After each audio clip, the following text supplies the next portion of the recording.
August 1985 witnessed more passenger and crew deaths on commercial airlines than any other month. What made it so deadly and what changed as a result? There are many grim landmarks in the history of aviation. One in particular stands out. 3 decades ago, 720 travelers and crew lost their lives on board commercial aircraft in a single month, more than in any other before or since. The deaths occurred in 4 separate accidents in August 1985. Each disaster had quite different causes. The aircraft involved ranged from a 747 with hundreds on board to a tiny twin-engine turboprop carrying just 8 people.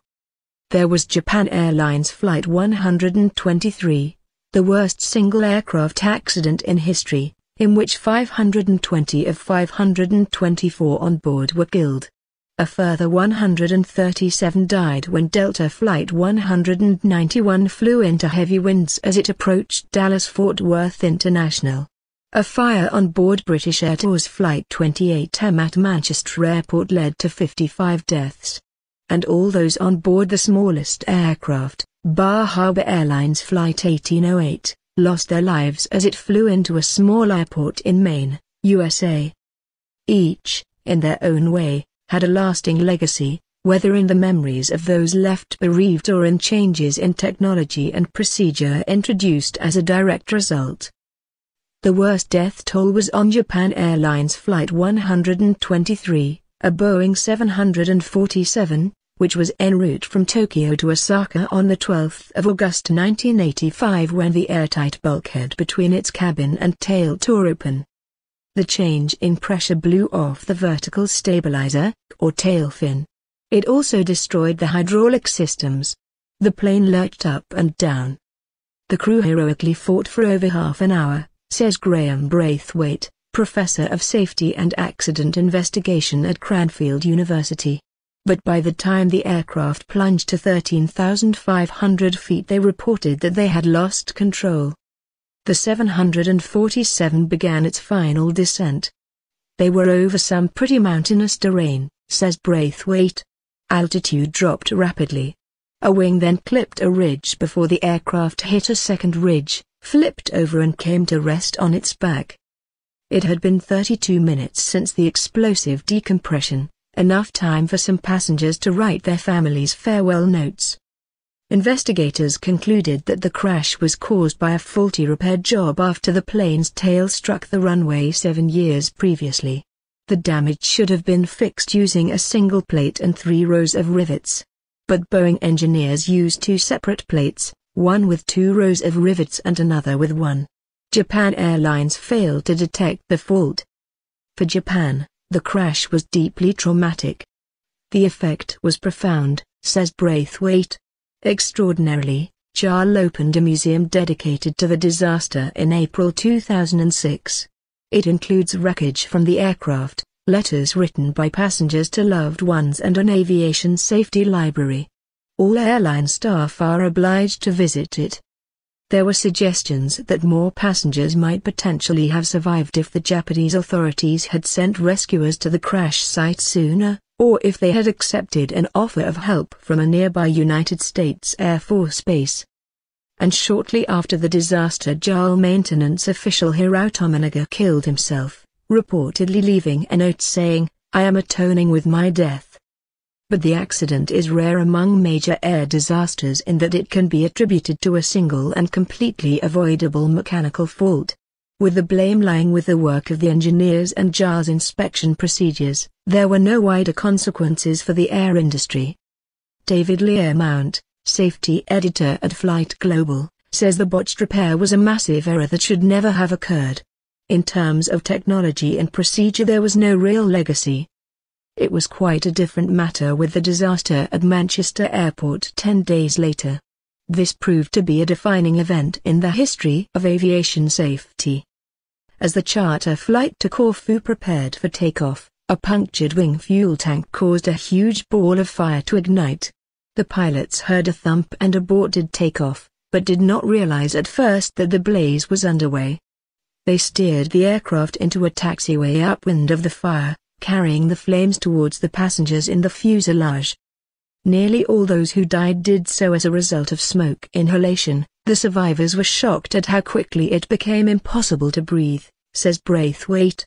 Investigators had found the evacuation had been slowed down because the gap between the seats leading to the overwing exits was too narrow, and the hatch itself was too difficult to remove. Accounts of a terrifying crash. Passengers were shouting, "Fire! Fire! You're having 100 thoughts. Where's your family? How were they ever going to get out?"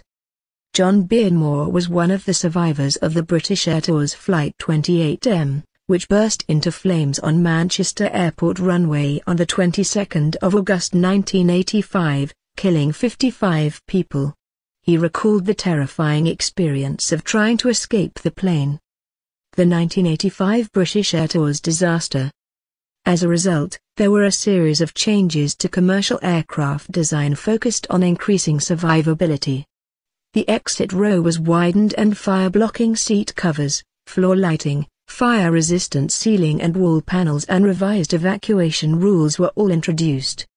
The routine for pilots in the event of runway emergencies was radically changed. They must now pull up as quickly as possible, taking account of wind direction. SciSafe, a campaign group set up by victims' relatives, also campaigned for the introduction of passenger smoke hoods, but these have not been adopted.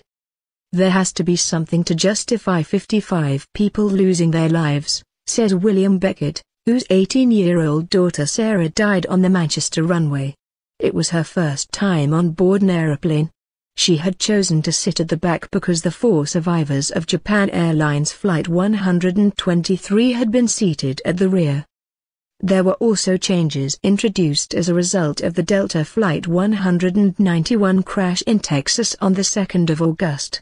The plane was coming in for landing when it hit a microburst, a small-scale downburst, or column of sinking air. The aircraft crashed north of the runway and careered along the ground into a highway, killing a driver, before hitting 2 water tanks and bursting into flames. Of 163 passengers and crew, only 27 survived. An investigation found that, although the pilot had been experienced, there was a lack of training when it came to dealing with microbursts. The radar on board the aircraft was able to detect thunderstorms but not downbursts of this kind. One of the things that was not understood at the time was the structure of a downburst, says Leah Mount. That was understood within a very short period of time. That was coincidence, but they very quickly developed a wind shear warning system for the pilots. The U.S. Federal Aviation Administration soon required all commercial aircraft to install these. August 1985's final accident came when Bar Harbor Airlines Flight 1808 struck short of the runway at Auburn, Lewiston Municipal Airport in Maine, USA, and crashed.